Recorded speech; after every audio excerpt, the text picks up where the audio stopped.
Thank you for that. Okay. Any other questions when it comes to the check registry for documents? $8,000+ charge. Have from the sped grant for Daniel. Yes, he is one of our professional services that provides, it's either evaluatory for testing or it's occupational therapy. I'm not really sure which one it is for him, but he's one of the ones that provides us services as an outside consultant. Because that's contract for $8,000 a month, right? So it's Well, changing every month on the- No, it's based Okay. on the services that are provided. for that month. Yeah, because he's been on the check registry for every 3 years that I've known this. Yes. You're correct. This is probably the highest I've ever seen it, but there's been different amounts that have come to the board. And sometimes they're behind on their billing too. And whenever we receive their billing, sometimes it will be for more than 1 month. And that's one of the things Dr. Bessanice is going to bring forward. Remember, I said she's preparing an analysis of, okay, how much of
Try again, sir. Christy Godwin, are you on? There's a 20. I am now. I was having trouble hearing y'all a Yes, you second can hear ago. you. Okay, thank you. Thank you. We have partnered with CIS for, I'll let Gloria Taylor say how many years, but we're bringing this contract again. There's a couple of things that I want to point out. Again, this contract is similar to the one that's been brought before the board every year. But if you look at page 51, which is the second page of the contract, it does have the cost, the budgetary information. So one thing I wanted to point out is we again we have one of our former parent liaisons that is going to be paid out of CIS. And another thing that I would like to point out is that this is going to be paid out of ESSER 3 funding this next year, which is an allowable cost. The total cost of the contract is $125,641, which is the same amount as last year. It also includes services from the food pantry, which now is going to be relocated over by Clayburgh. And it again provides many community services for the school district.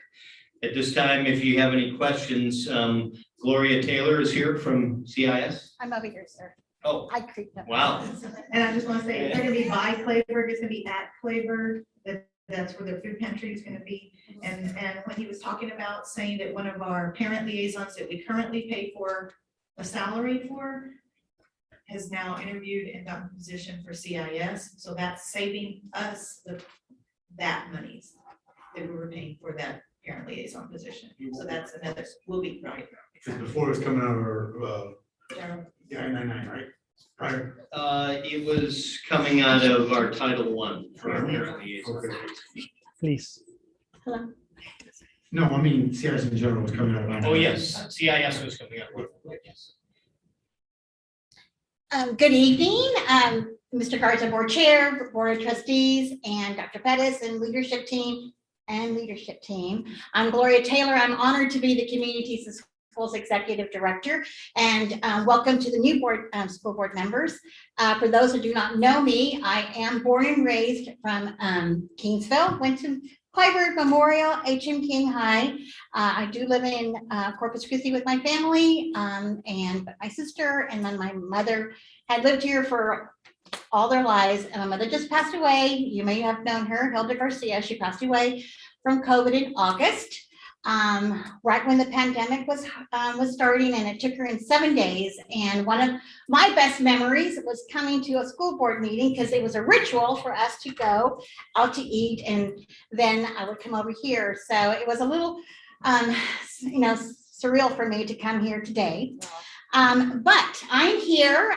We are excited to bring to you our proposal and for our collaboration to continue with KISD. When the pandemic hit, we stood by KISD, and we opened up our, the food pantry had to be closed because we couldn't have people in it, but we worked in conjunction with the food bank to do food drives. And I have to say thank you to many of the KISD leadership teams who came out to help us as we were parked outside of the H.M. King parking lot and put food into people's trunks and back seats.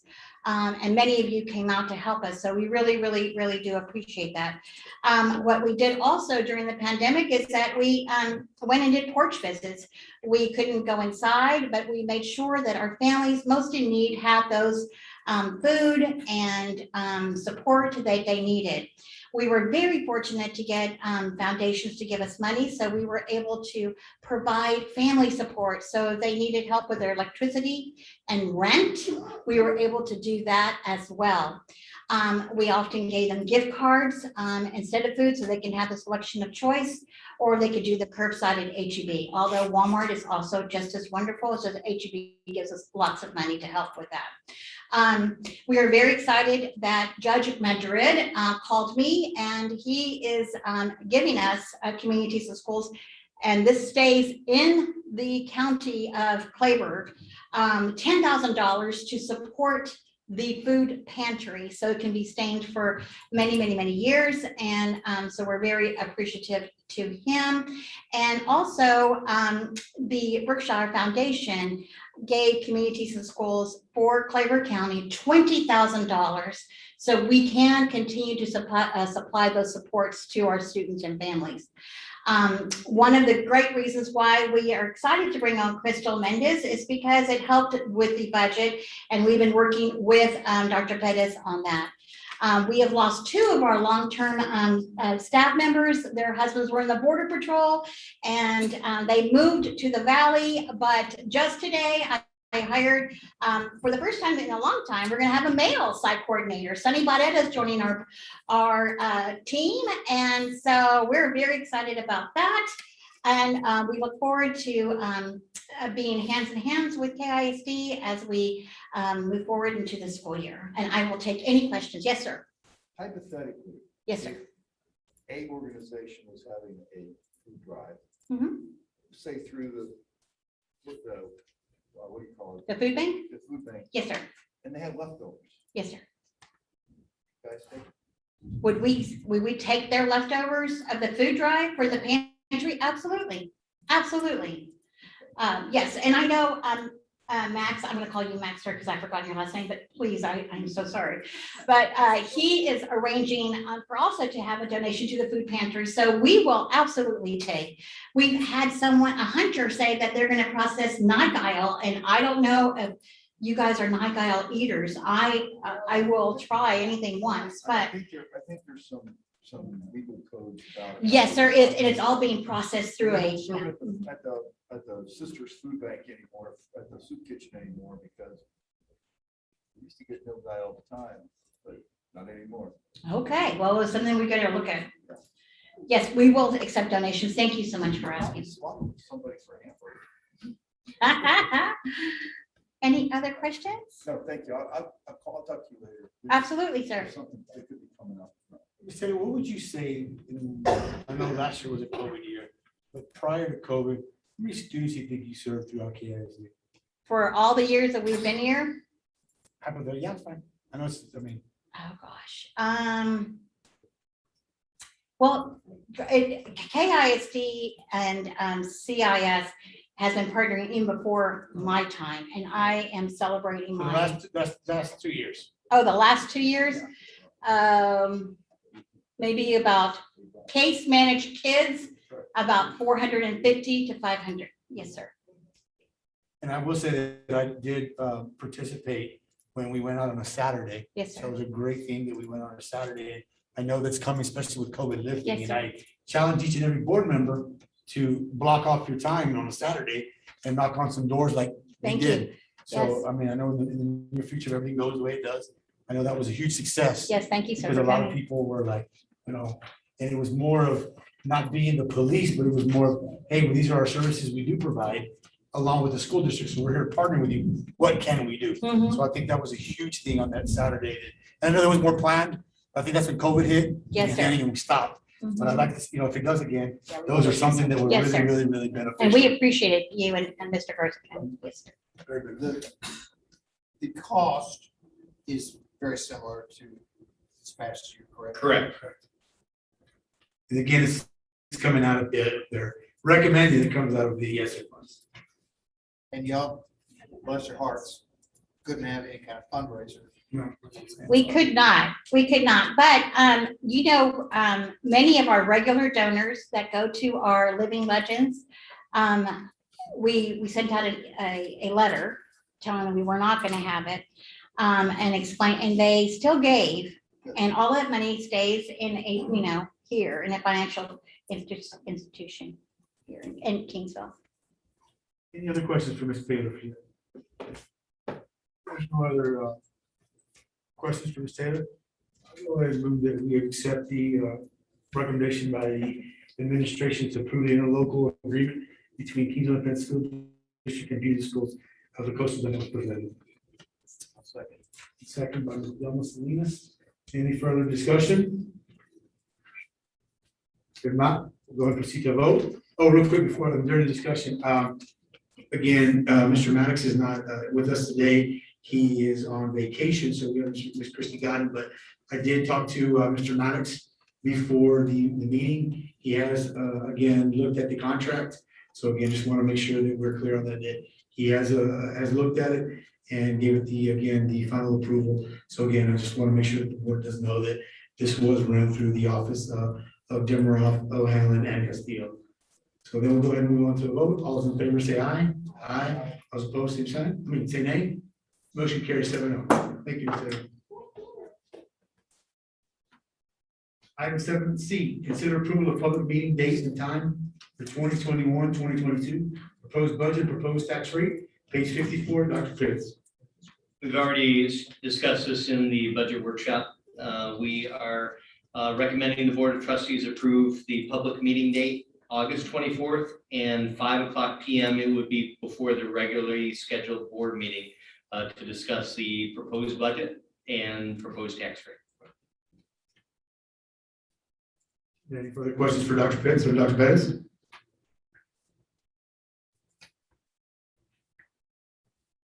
Now we'll proceed on to a motion.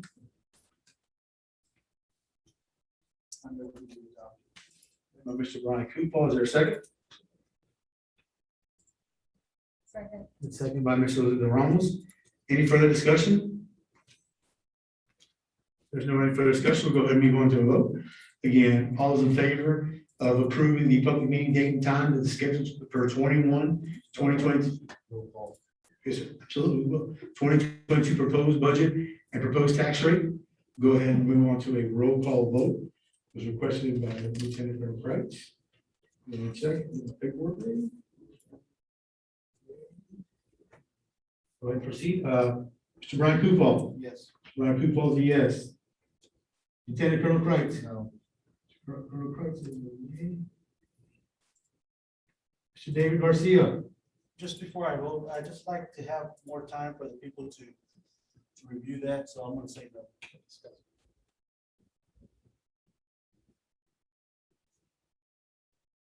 Ms. Elizabeth Ramos. No.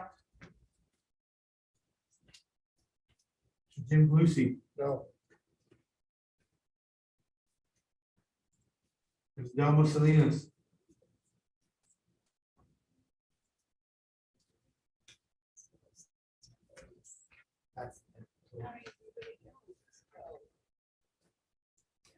Yes. And Mr. Cordovar is a yes. Which brings the vote to 34, so motion dies.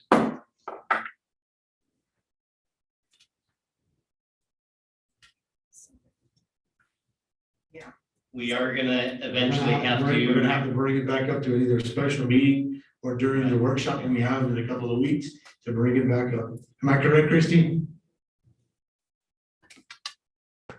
Sorry, we have just to getting on adopt unmute. to discuss. Yeah. It'll either need to be special or maybe right after that workshop, we could also look at it.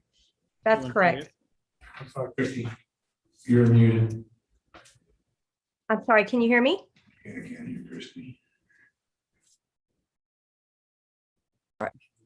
Can you hear me? Can you type it in the chat? Can you type it in the chat, miss?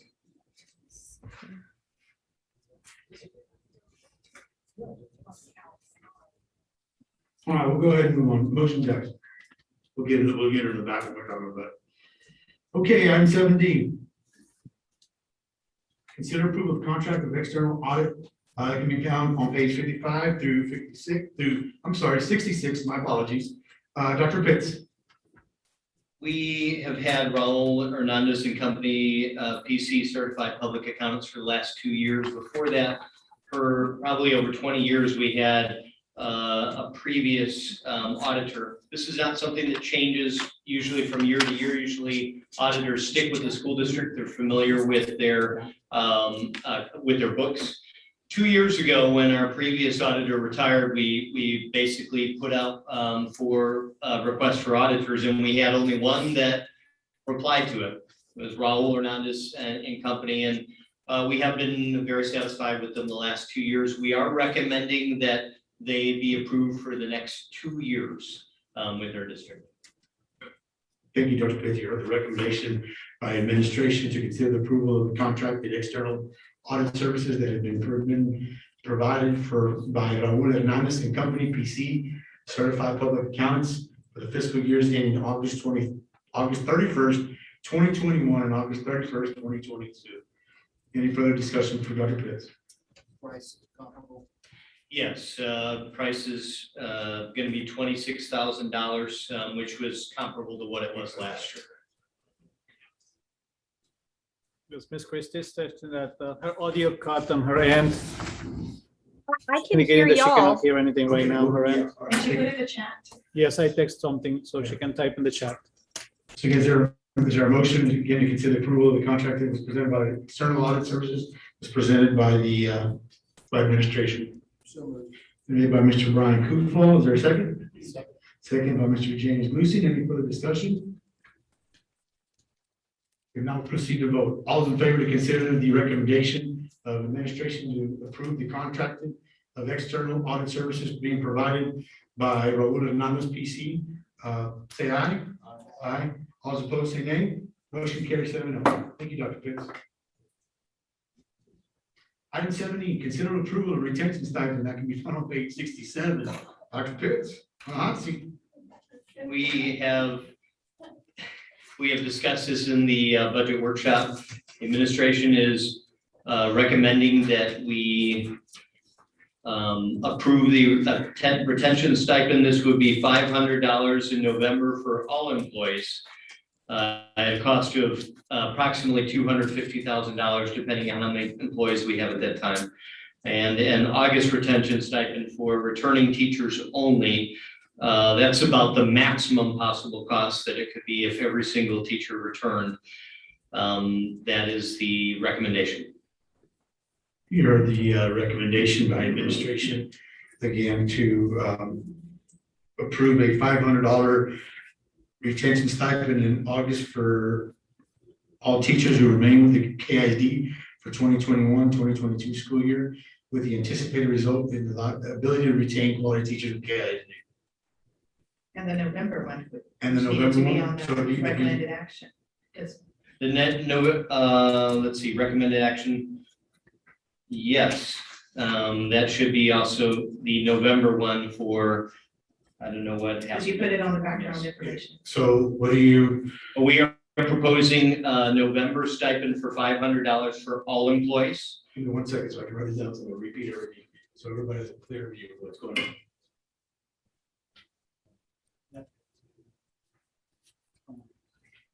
So you said in November be all employees, sir? Okay. And in August, what was that again? $500 retention stipend just for teachers that re-sign and continue with the district. They were with the district this year. Okay, so again, let's go ahead and go back, since no action has been taken, or no discussion is really, we did have some discussion prior in the budget workshop, so let me go ahead and repeat this. We're on item 70, approval of retention stipend. Administration has proposed that we, in November, give all employees for the district a $500 retention stipend. Yes, sir. And here in August, give teachers only a $500 retention stipend as well, And correct? this would be August 2022. August 2022. Any discussion? I would love to see an actual number budget of what we have to work for this year before we, I think this is just premature, and I think backward. I would love to see this and I support this, but I'd like to see it after we just want to budget for the year. Yeah, but it's a cart before the horse because you gotta have it. You gotta have it in order. So if we This will don't- probably come as a surprise. So here are the, I move that we adopt the proposal as presented by administration, albeit I have my concerns. After Mr. Mayor's presentation, the requirements and the stresses that these teachers and employees are going to be under this next year, I move that we adopt it exactly as presented. There's a second. I'll second. Second by Mr. David Garcia. Is there any further discussion? I have this question. Okay. I'm not against the stipend, I'm not against number for the stipend. I could probably be persuaded to go higher on the stipend. But we're gonna spend the money, pay for the buck. Spend it where it's gonna get you the biggest benefit. Now, $500 for the paras and the blue collar workers, you wanna give it to them at Christmas time, give it to them. But we're not trying to do that. Frankly, retention of those folks hasn't been proven to be a problem. Maybe a bus mechanic here or there, but I mean, overall, for that whole group, we don't have trouble finding those folks to work, and they tend to stay. Teachers is a different animal, and I would like to see the retention used to when it's gonna be, $1,000 is gonna impress me more than 500, 1,500 might impress me more than 1,000. I think that's where you spend your money, is when you want to retain. That would be in the, April, May, June, July period, when everybody else is out there. Plus, you know you're gonna have, that's the biggest possible number. That number could be the same. If you divide it by fewer number of teachers, that number can go up. You could be a $1,200 stipend by then. But didn't we kind of address that through stipends? Yes. But Yep. their academic stipends for, In their areas of Content. teaching. this is for everybody. I understand, but I mean, those that are the most critical that we're targeting the most, we've already kind of addressed that through stipends. So right now, elementary teachers don't get a stipend, that's our biggest shortage. Right? I'm speaking, well, math and science, I guess it's a high school, but they don't get a stipend at all. I mean, I'd just say if you're gonna spend the money, spend it where it's gonna get you the most good, and that's, for teachers, it's gonna be in the later months, and if you want it to go up, hey, Esther's paying for it, to hell. Well, I will have an extra 4 come after The legislation. problem's now. For teachers. There'll be an extra 4 after they come back from DC. Don't worry, we'll give them one. So I mean, that's just my thing with it. And I'm not crazy about these Christmas stipends anyway. Whatever you call it, we know what it is. It's Christmas Yeah. stipend. The issue with raising the stipend, we set the stipend about what we could afford based on our current budget. But we can afford $110,000. Let's spend that $110,000 where it might be the most good. It's not gonna, it's not gonna get as good in November. And I agree with you, but we gotta start somewhere. What? I agree with you, but we gotta start somewhere. Well, we can start in $1,000, $1,000 stipend or whatever it's gonna be for teachers. And we pay it in April, May, and June, when they're getting ready to sign their contract for the next year.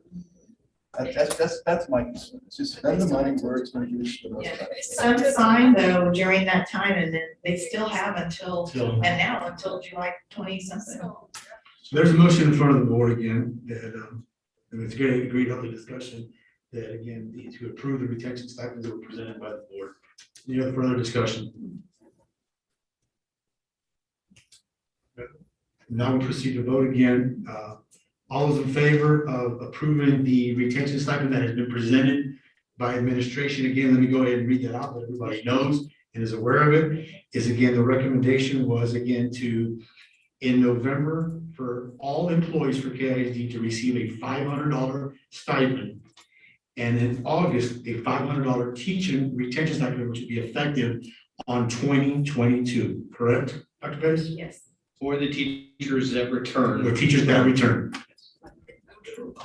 right, for the following school year, so make sure everybody. and then they get it again in November, and then again. Well, that hasn't been. Right. Every year we'll look at it. Every year we can look at We'll it. go ahead and proceed to a vote. Roll call vote. Colonel Kretz, No. Mr. Brian Kufal, Yes. Ms. Elizabeth Ramos, Skip me.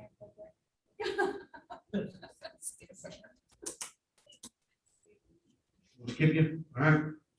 Mr. David Garcia, I'll tell you, before I vote, I mean, it's yes, but when I saw August, I thought it was next month. Right. Okay, when you said 2022, it's because we have our roof. Yeah. So, yes, thank you, Mr. Garcia. Ms. Delma Salinas, I'm for the November, but the August, I think it should be all or nothing.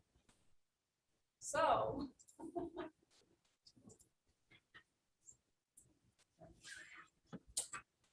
That just got mixed feelings. I mean, I think it should be everyone, all or nothing. But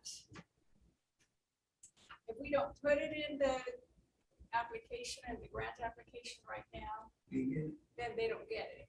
If we put it, can we amend it later? It can be amended. So Yes. might as well put it. Okay, yes. Yes. thank you, ma'am. Mr. James Lucy. No. Mr. Corey Gardner votes yes, and I'll go back to you, Ms. Ramos.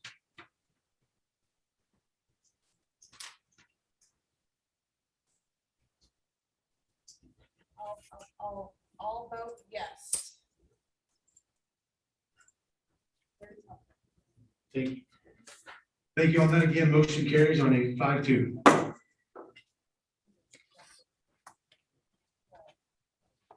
Which one first? Item 7F, consider approval of the optional flexible school day program, OFSDP, for the 2021, God, we live in a world of acronyms, 2022 school year. That can be found on page 68 to 79. Dr. Sandoval. Thank you, Mr. Garza. Board of Trustees, Dr. Pettis. I'm here to present the optional flexible school day program application. But before we do that, I want to kind of go over some of our numbers for the program for the 2021 school year in regards to the success of students we've been serving in the program.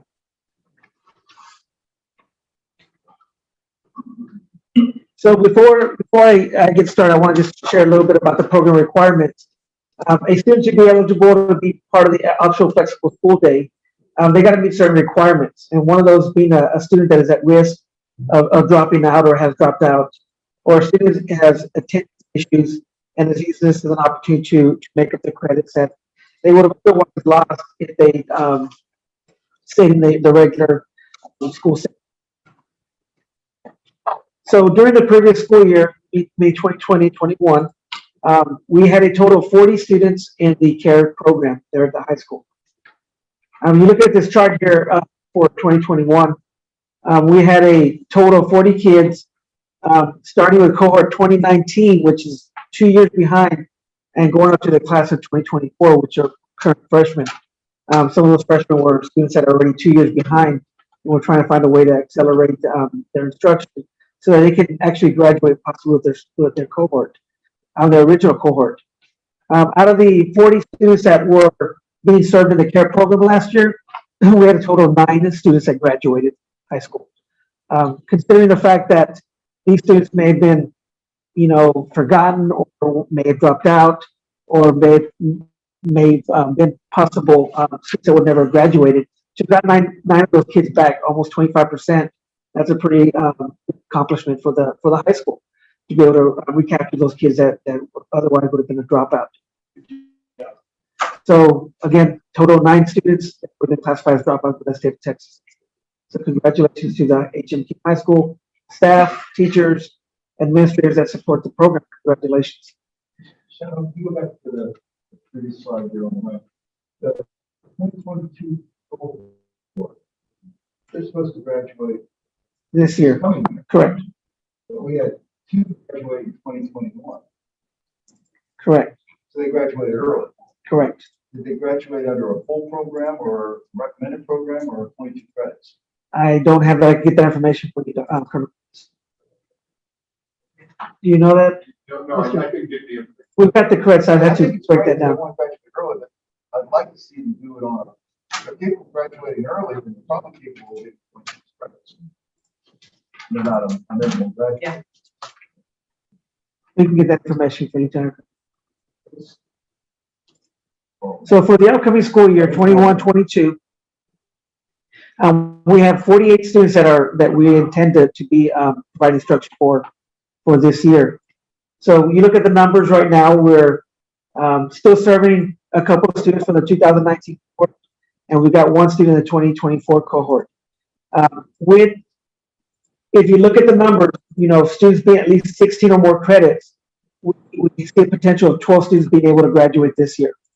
So again, you're right about 25%. And when you look at the number of kids that you could be serving, the different cohorts, 25%, we're doing a pretty good job in terms of success rates there at CARES. So we want to continue to serve the kids, and that's why we're bringing the application to you today so we can continue to provide this service for those kids that otherwise would have been dropouts and would have hit us in our accountability. And now we operate it also here at Clippers. I was gonna say, right, we're being clever now, right? Hopefully we'll get some. For those kids that might be a little more ambitious, there's a few more kids that are at 15 or more credits. That would bump up the number to, I think, 18 is what the number would be. So if we can push those kids that are closer to maybe get those 8-9 credits, they might have a chance to graduate as well. So we're going to continue to work with those kids. So do you have any questions on the optional flexible school day before we approve the application? Question for Dr. Sandoval. Now again, you heard the recommendation by the administration to consider the approval of the optional flexible school day program, OFSDP, for the upcoming 2021-2020 school year. Is there a motion to accept? Mr. David Garcia, second by Ms. Delma Salinas. Any further discussion? Not go proceed to vote. All those in favor say aye. Aye. All those opposed say nay. Motion carries 7-0. Dr. Pitts, item 17, consider approval of first reading of localized update 117. This can be found on page 80 all the way to 116 in your board book. Dr. Pitts. That's also me. Sorry, I thought it was you. Yeah. I knew you do all that, I'm saying. So I'm here to present update 117. We are, after this update, we'll be caught up with all the updates that have been recently released by TASB. So let's go ahead and proceed. The first reading of update 117 includes recommended local policy revisions to the leaves and absences policy and an optional delegation of superintendent for certain emergency contracts. There are 4 different local policies that are being considered for replacement or deletion. Actually, just one's being asked to be deleted as recommended by TASB. So let's look at the first one, CH local. The recent storms that we had in February and March has shown us that there is a need for districts to give superintendents a little bit more leeway, making some of the purchases and replacements and repairs that need to happen when those kind of situations do happen. So the revisions to CH local have given the superintendent or the board gives the superintendent the authority to make those purchases prior to having the next board. And then the superintendent will update the board at that next board meeting. As part of the new revisions, it's still recommended that the board, it's recommended that the board delegate these authorizations to the superintendent, but in no way does it take away that requirement of the superintendent to still go through the proper processes and procedures to make purchases as according to board policy. So that's what CH local is about. CHE local is, TASB is recommended to delete this policy. Due to details regarding risks by vendors, that it be removed from the local manual. As board adopted policy is not required for this. So the topic is typically addressed in districts, visitors, procedures. So if this is approved, then we'll go ahead and make those provisions for policy or procedures. CV local, for the ease of reference and to align recommended changes at CH local, which we did, I think, about 2 months ago. A month and a half ago, we changed the spending from 10,000 to 25. The delegate to superintendent for emergency contracting, policy service recommending a no for CH local for these provisions. Again, threshold was changed for construction contracts that have been increased from 10,000 to 25. Confirmed by the superintendent. And in addition, the district locally develops text regarding board notification of change orders have been removed because a provision at project administration states that the superintendent will keep the board informed about construction projects which include change orders. And the last one is DC local. And this is the events of the past year have highlighted the need for additional flexibility regarding administration of leave. TASB policy and HR services collaborate on the recommended revisions to this policy, which remove administrative detail not required to be in board policy, and that they be more appropriately addressed elsewhere, such as employee handbook. So those are the 4 policies that are being asked to be revised. One is being asked to be deleted of the 4. So at this time, we'll answer any questions you may have about the policy. Yes, ma'am. These are all TASB recommendations for updating the second. According What happens with the traumas? No. So what they do is, I guess, what we've been told prior is the state comes together along with TASB and PA to make recommendations that they feel in the best interest in each and every district in the state of Texas and probably other states. But again, all this is being brought from the state level down to the local level, whether approved or disapproved. Again, the policies belong to us. Again, these are just recommendations, but again, all these come on behalf of the PA and TASB, mostly TASB. The EC, the Administrative Financial Development Administrative Regulations, employee leave absence policies. Has to be a straw man or for that, or they say that's up to each individual district like their own. As far as I know, Mr. Betts, do you know they provide a handbook in regards to that we can use as guidance? No, we do that. They make recommendations. Oh, okay. All right. And then any changes and deletions can be added to that. Superintendent's writing policy or administrative regulations or whatever. And there's just a time frame on that. When it has to be done by. No, I didn't see no time frame. We got to add it to our policy.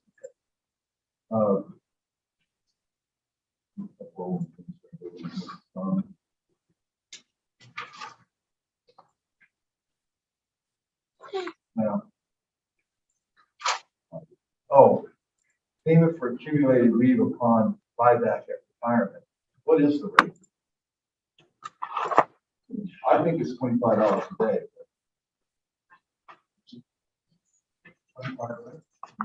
Okay, here's the $1 million question. How much do we pay a sub? one that comes to that teacher's class. I've got 60 days accumulated leave on burn. Depends on your. Certified is 90, we are certified teachers, 90 degree, but we tell the teachers it's top for 30 years, we'll buy you out at $25 a day. A lot of people are gonna say, you know what? It's not worth $25 a day. Give me my, I'll take the day. Are we? I think we got that back. We're willing to pay a sub and come in, and pay them $90. But we're not willing to pay the teacher that's worked here for 30 years. I don't think it's not that we're not willing. I think it's that's another thing for us to look at Okay, but again, because we have. And something you're correct, because it makes total sense. It's like here, we just push you out, and this is, we don't care what your services. I think it's something that we can actually implement as but I well. think it saves us money in the long run. Correct. Because we're still paying that teacher. We're not paying. Right, yes. It's assuming that everybody that's retiring with all their days, that they still have remaining. That's a perfect world. Check your records. You're gonna find there's an awful lot of absences on Monday and Friday, teachers that are in their last year. And Super Bowl, don't forget. Last year. And I was thinking, personally, I think it was $25 a day, not worth it. I went to work. And I didn't take $25. Because to me, it was insulting. It's insulting. It's in our policy. It's been in our policy for years. That'd be one more thing we look at. Fair enough. Anything else? Again, you heard the recommendation by the administration, board accept, to add, revise, or delete local policies as recommended by TASB Policy Service in accordance to the instruction sheet for TASB localized policy mandate 117. Is there a motion? Accept. I'll go ahead and make the motion. Is there a second? Any further discussion? If not, we'll proceed to vote. All those in favor of approving the first reading of the localized policy update 117 that has been presented by TASB, say aye. Aye. Opposed, say nay. Motion carries on.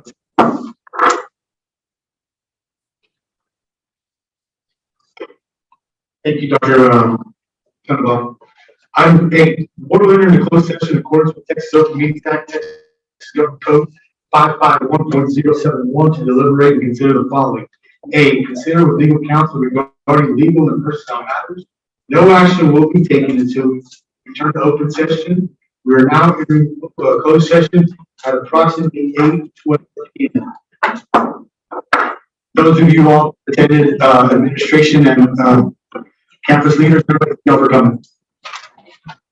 I'll give you all about 30 minutes. We're going to start at 8:15.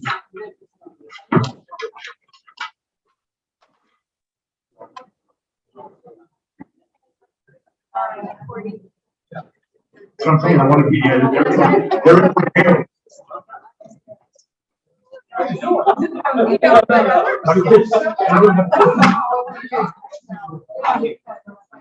Thank you. See you next time. See you tomorrow. Take care. See you mañana.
We're now returning to open session at approximately 8:48 PM.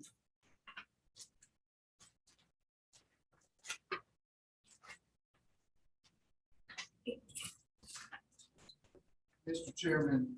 Yes, sir, Mr. Kupal. I would like to revisit item 7C. And I would like to propose that the board approve a public meeting date and time for the 2021-2022 proposed budget and proposed tax rate for Monday, August 23rd at 6:00 PM.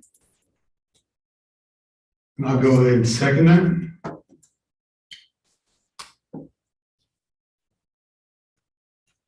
Any further discussion? Not proceed to vote. Motion again before the board is to consider the approval for the public meeting date and time for 21-22 to be on August the 23rd, 2021 at approximately 6 PM in the boardroom. All those in favor say aye. Aye. Those opposed say nay. Motion carries 7-0. Yes, public hearing, correct.